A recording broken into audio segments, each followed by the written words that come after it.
Sinasabi ni BP Sara mga par na mahina daw si Bongbong Marcos kasi kahit nalaman na niya ang karumal-dumal na pagnanakaw, parang wala pa rin si Bongbong Marcos, kaya hinahamon niya na tanggalin si Martin Romualdez. So magandang gabi po sa ating lahat, at lalo na sa mga tagapagsubaybay sa ating mga video, at sa aking mga viewers na hindi pa nakapag-subscribe, paki-subscribe naman mga par, para palagi po kayong updated sa mga video reaction natin. So ngayon mga par ay September 16.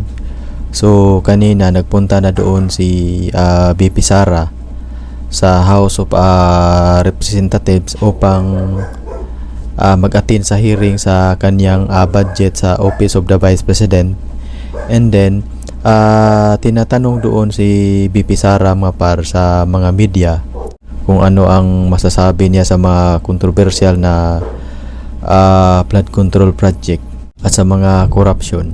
So sinasabi ni BP Sara mga par, hinahamon niya si Bongbong Marcos na tanggalin ang speaker, tanggalin si Martin Romualdez bilang speaker kasi nandoon daw ang nanggaling ang karumal-dumal na korupsyon.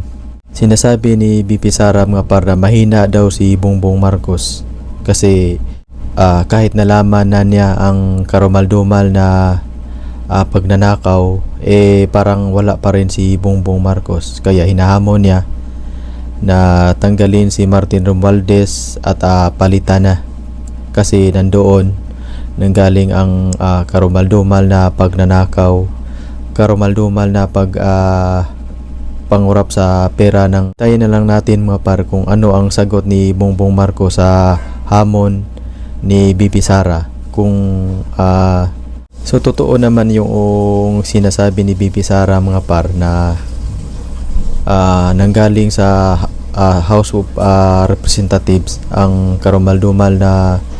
So totoo naman siguro sinasabi ni BP Sara mga par na kapag nandyan pa si Martin Romualdez ay hindi pa mahinto yung karumal-dumal na pagnanakaw, karumal-dumal na pangungurap sa pera ng bayan. At maraming salamat po, at salamat po sa inyong panunood.